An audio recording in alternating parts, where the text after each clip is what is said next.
ولایتنا والبراءت آدائنا، نماز قبول ہوتی ہے ہماری محبت سے، اور صرف وہ ہماری محبت سے نہیں، یہ ولایتنا کے بعد کہا گیا والبراءتنا،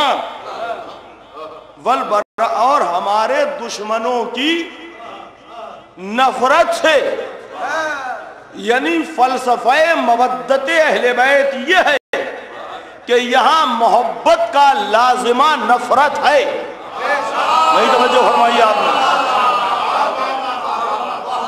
ولایتنا والبراءت آدائنا، فلسفہ مودت یہ ہے کہ یہاں محبت کا لازمہ نفرت ہے کہ نماز قبول ہوتی ہے۔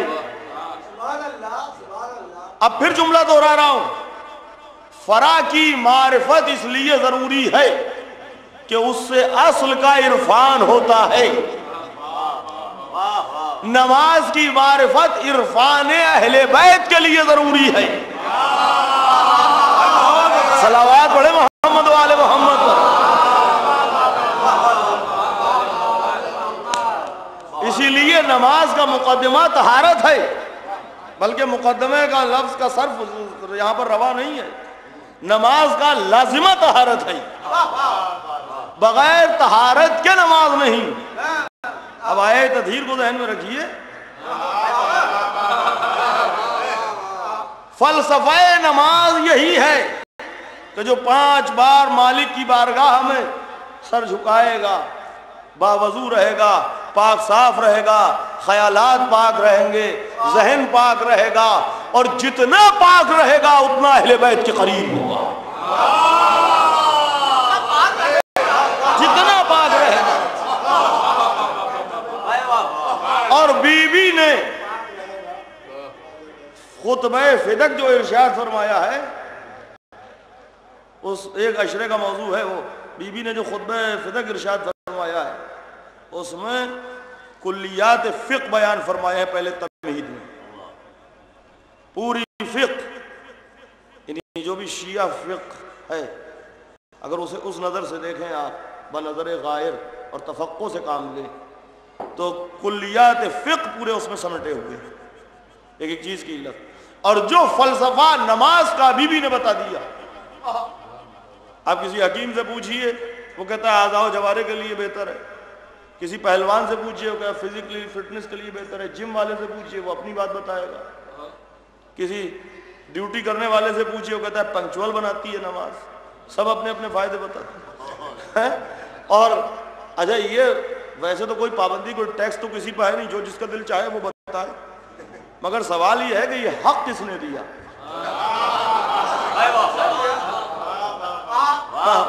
یہ حق کس نے دیا کہ فلسفہ نماز ہم بتائیں؟ بس جن کی نماز ہے وہ بتائیں گے، یہ حق کس نے دیا؟ تو نماز اس پر بھی واجب جو عالم نظام ہے، نماز جو ڈوب رہا ہے، یہاں تک ہے سرکار احادیث میں فقہ ابواب آپ بولیں تو یہاں تک ملے گا کہ جو دریا میں ڈوب رہا ہے وہ صرف اللہ اکبر ہی کہہ لے، ہاتھ زبان سے ہی کہہ دے، یعنی تکبیر ہی کہہ لے تو نماز ہو گئی۔ کیوں؟ مسئلہ شرعیہ یہی ہے، اس پر اچھی خاصی بحث فقہاء نے لکھی ہے، اور اس کا جز خاص اتنا ہے، بہت مختصر 2-3 منٹ میں سن لیجئے، ورنہ ایک فقہی چیپٹر الگ، ایک بار صلوات پہلے پڑھ دیں تب بات ہوگی۔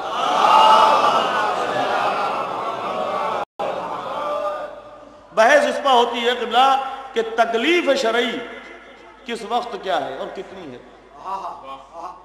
مسئلہ بس یہ ہے، ایک انسان ایسی حالت میں ہے کہ وہ بس 2 سجدے کر سکتا ہے، 1 سجدہ کر سکتا ہے، تو ویسے ہی نماز پڑھ لے، اور جب افاقہ ہو جائے اس حالت سے تو علماء بیان فرماتے ہیں کہ پھر اس کی قضا بھی کر لے۔ اب ایک سوال آپ کر سکتے ہیں کہ باب پڑھوائی گئی تو قضا کیوں کروائی جا رہی ہے؟ اگر وہ ہو گئی تو قضا کیوں کروائی جا رہی ہے؟ تو ہم نے پڑھ دی، اس وقت 1 سجدہ کر سکتے، کر دیا، ہو گئی، اب قضا کیوں؟ تو علماء بیان فرماتے ہیں کہ سرکار معاملہ یہ یہ ہے کہ چونکہ اس وقت آپ کی تکلیف شرعی اتنی ہی تھی، اگر اس کے بعد آپ اس دنیا سے چلے جاتے تو وہ نماز آپ کی کاؤنٹ ہوتی اور آپ پر ڈیو نہ رہتی، نہ کسی کو اس کی قضا بھرنی پڑتی، لیکن اب بچ گئے، اب حالات نارمل ہیں، اب حالت اضطرار نہیں ہے تو پڑھ ڈالیے۔ ایسی فقہ میں ایک بحث ہے اہم اور مہم کی، اور امام حسین علیہ السلام نے جناب حبیب ابن مظاہر کو اس لیے لکھا فقی، آخری بات مضمون کی لکھا فقی، انشاءاللہ باقی بات کل ہوگی، لکھا فقی من الحسین ابن علی الى رجل الفقی، یہ خط ہے حسین ابن علی کی طرف سے رجل فقی کی طرف۔ اس کا مطلب یہ ہے کہ فقی اتنا بڑا منصب ہے جسے امام حسین علیہ السلام ان ٹائٹل بیان فرما رہے ہیں۔ امام دیکھیے، امام تین چیزیں حجت ہیں، تحریر معصوم، یہ کلیات فقہ ہیں، تحریر معصوم، تقریر معصوم حجت ہے، تقریر معصوم بھی حجت ہے کہ معصوم اگر خاموش ہے، اگر معصوم کے سامنے کوئی کام ہو رہا ہے اور معصوم خاموش ہے تو حجت ہے۔ اگر اسی سے دیکھیے، اسی سے یہ بات ماننا پڑتی ہے کہ ہمارے ہر معصوم نے باطل خلافتوں کے خلاف احتجاج کیا، اور چونکہ معصوم کی خاموشی حجت ہو جاتی، قول معصوم، ارے ذرا جلدی چلیے بھائی، اور اگر ذوق طبع ساتھ دے طبع سلیم تو احتجاج تبریسی، اب تو اردو میں بھی کتاب آ گئی اسی موضوع پر ہے سرکار تبریسی کی، قول معصوم حجت ہے، تحریر معصوم حجت ہے، تقریر معصوم حجت ہے، معصوم کی خاموشی بھی حجت ہے، اور تحریر جو کہ تحریری سند ہے، تو امام فرما رہے ہیں من الحسین ابن علی الى رجل الفقی۔ اب کم سے کم میرے جیسے جاہل کی سمجھ میں تو قیامت تک نہ آتا کہ امام نے فقی کیوں لکھا، تفقہ فی الدین، خود امام ہی علیہ السلام، امام علیہ السلام ہی نے اس کا سبب بیان کیا۔ یا حبیب، یہاں سے پہلا شروع ہوتا ہے، انتا تعلم منزلتنا اہل البیت وقرابتنا من الرسول، اے حبیب تم ہم اہل بیت کی منزلت کو پہچانتے ہو اور رسول سے ہماری قرابت کو سمجھتے ہو، تو فقیہ کی تعریف بزبان حسین علیہ السلام یہ ہے جو عظمت اہل بیت جانتا ہو۔ انتا تعلم منزلتنا اہل البیت وقرابتنا من الرسول، اور فقیہ ہے امام حسین علیہ السلام ہے جناب حبیب بن مظاہر علیہ السلام۔ فقہ میں ایک اہم اور مہم کی بحث ہے، حسین ابن نمیر نے امامت بارگاہ امامت میں گستاخی کی، اب جناب حبیب بن مظاہر علیہ السلام نے نماز چھوڑی اور حسین بن نمیر پر حملہ آور ہوئے، اہم اور مہم کی بحث ہے، مگر جناب حبیب بن مظاہر علیہ السلام کے لیے آپ یہ رائے بھی قائم نہیں کر سکتے کہ ترک صلاۃ کیا،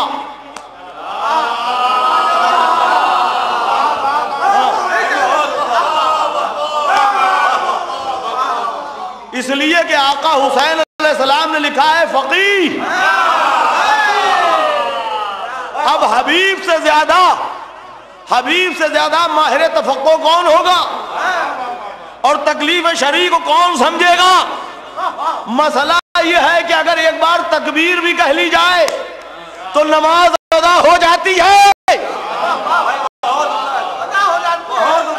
اب دو مہم حبیب کے سامنے، دو مرحلے ہیں، ایک امر اہم ہے، ایک امر مہم ہے، کہ اہم کو اہمیت دی جائے گی، مہم پر یہ ہے فقہ، بارگاہ امامت کے آداب پر تحفظ ضروری ہے، لہذا تلوار کھینچ کے ٹوٹ پڑے، اور چونکہ حسین علیہ السلام نے فقیہ کہا ہے تو سند فقہ بھی برقرار رہے، ترک صلاۃ کا الزام نہ آ جائے، لہذا اللہ اکبر کہہ دیا، اللہ اکبر سے نصرت حسین بھی ہو گئی، ادائے صلاۃ بھی ہو گئی۔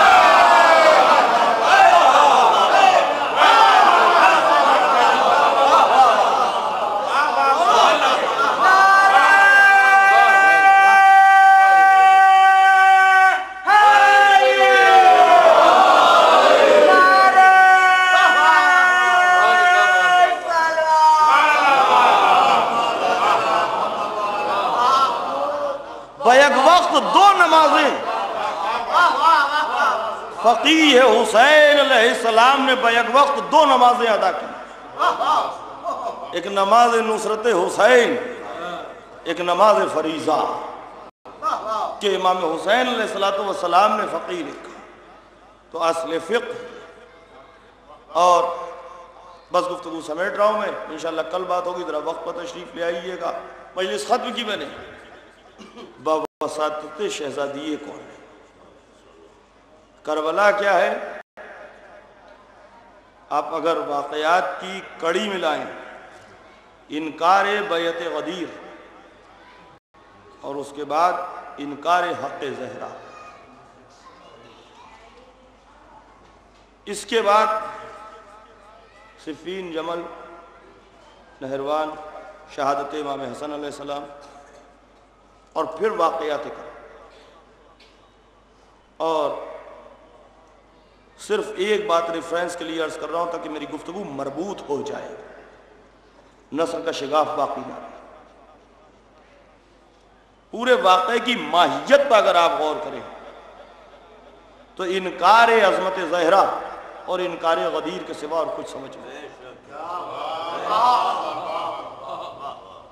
اور اس کے 2 ایسے گواہ، سارے گواہ اسی کے ہیں لیکن 2 ایسے گواہ جو مشہور.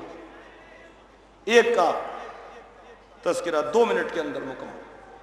وہب قلبی سے ملاقات ہوئی امام کی، کیونکہ وہب قلبی عیسائی ہیں، اس وقت عیسائی تھے. اور 17 دن ہوئے شادی کو، دلہن ساتھ میں، ماں ساتھ میں. ماں نے کہا دیکھو یہ قافلہ کیسا ہے ذرا معلوم. اب وہ قلبی نہیں دیکھا. کچھ لوگ گھیر کے چل رہے ہیں، یہ قافلہ ہے ایک سردار، کچھ مختصر سے لوگوں کا. کہے تم لوگ کون ہو اور یہ کون ہے جنہیں گھیر کے چل رہے ہیں؟ اور کہا ہم سپاہی ہیں. کس کے؟ کہا خلیفہ کا. خلیفہ کے سپاہی ہے. کہا گھیر کے کسے چل رہے؟ کہا یہ حسین. اب وہب نے چونک کے کہا حسین کون؟ کہا تم ٹھیک سمجھے وہی حسین. کہا وہی حسین جو فاطمہ کے بیٹے ہیں. یہ جملہ ہے، وہی حسین جو فاطمہ کے بیٹے ہیں.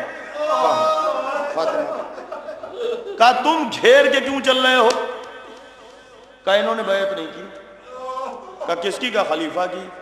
اب استجاب پڑھا. کہا تمہارا خلیفہ کون ہے؟ کہا یزید. جیسے ہی کہا یزید، جیسے ہی کہا یزید تو میں کچھ دیر سے اس کے بعد کہنے لگا ایک بات بتاؤ، ہمارے علماء آج بھی دیکھیے معرفت بطول کہاں لے جا رہی ہے وقت کو. آج بھی جب مباہلے کے قصے سناتے ہیں تو اس حسین کا تذکرہ کرتے ان کی زبانیں نہیں تھکتی کہ رسول ایک بچے کو اٹھا کے لائے اور تم اسی حسین کو گھیر کے چل رہے. انہوں نے پھر ریپیٹ کیا کہ ہمارے خلیفہ کی بیعت نہیں کی. وہب نے پھر کہا کون ہے تمہارا خلیفہ؟ کا یزید. کچھ دیر کے لیے تفکر. اس کا کہتا ہے وہی یزید جو میسونہ کا بیٹا ہے؟ کہا ہاں. اب ایک تاریخ ساز فقرہ کہا ہے وہب قلبی.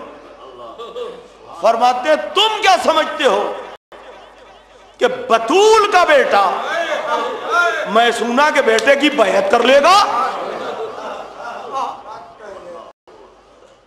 اور اس کے بعد کہتا ہے یہ بتاؤ کیا تمہارے سارے لوگ یزید کو خلیفہ مان چکے ہیں؟ کہا اگر ایسا ہے تو تمہارے اسلام سے ہماری عیسائیت بہت اچھی ہے.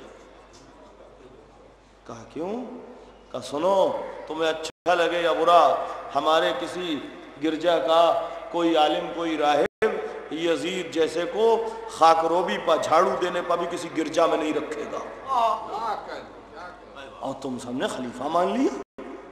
کیا کہا ہماری عیسائیت بہتر ہے تمہارے اسلام سے.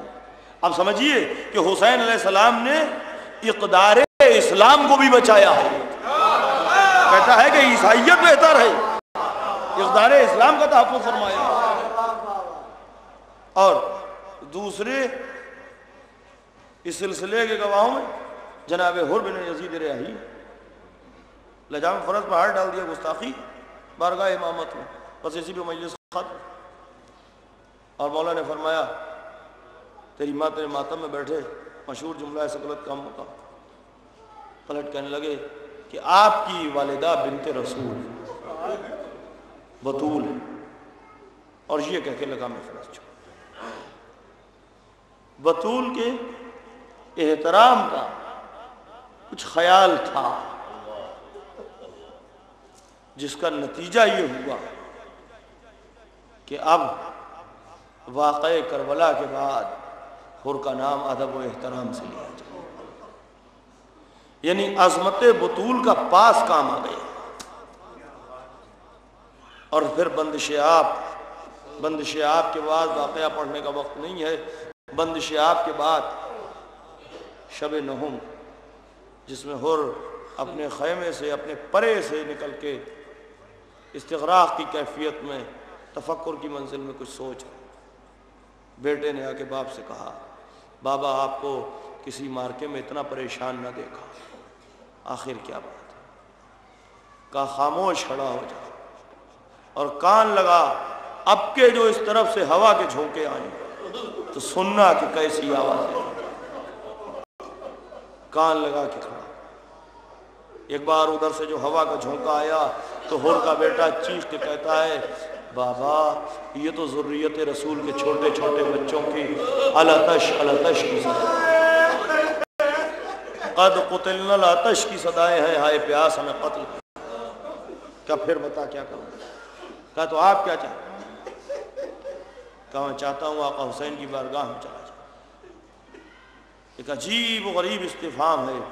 حر کا بیٹا کہتا ہے بابا کیا آپ کو لگتا ہے کہ آقا حسین آپ کو معاف کر دیں گے؟ یہ سوالیہ ہے جو بیٹے نے باپ سے کیا، کیا آقا حسین آپ کو معاف کر دیں گے؟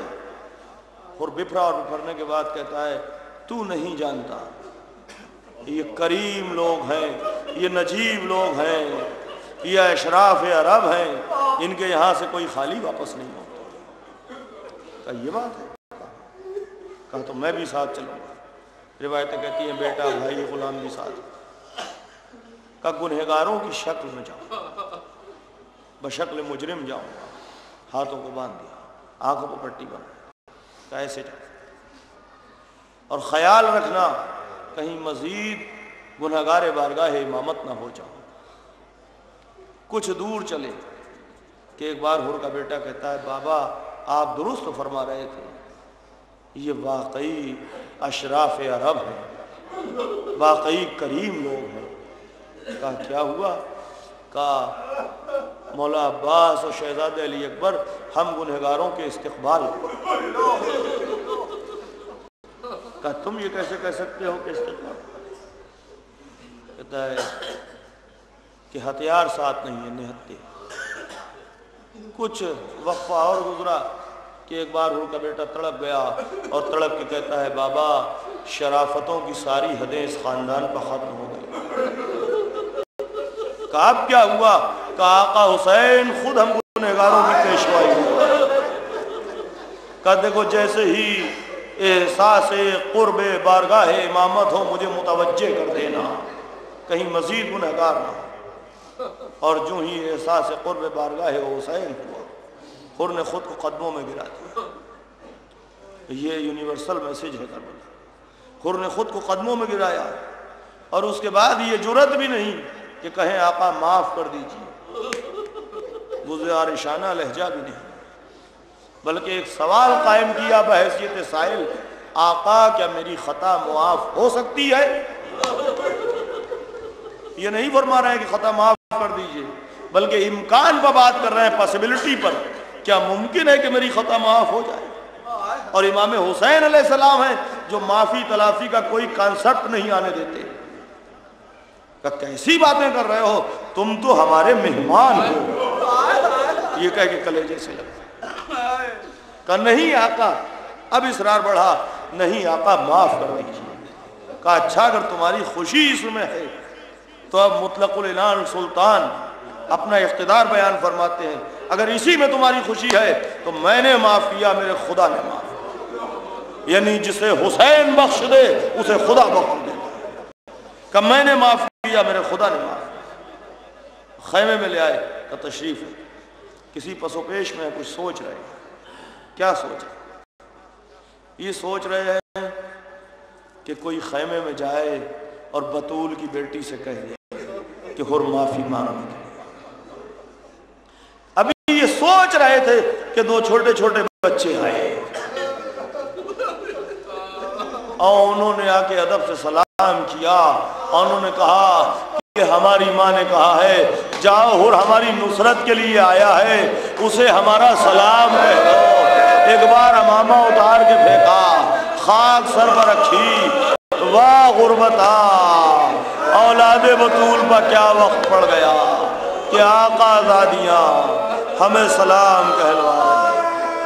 سیعلم الذین ظلموا ای منقلب علی لعنۃ اللہ. اللہم لن قتلت امیر المؤمنین وقتلت الحسن والحسین علیہ السلام وقتلت اہل بیت نبیک. اللہم لن اعداء علی محمد وقتلتهم وزدهم عذابا فوق العذاب واہوانا فوق اہوان وذلا فوق ذل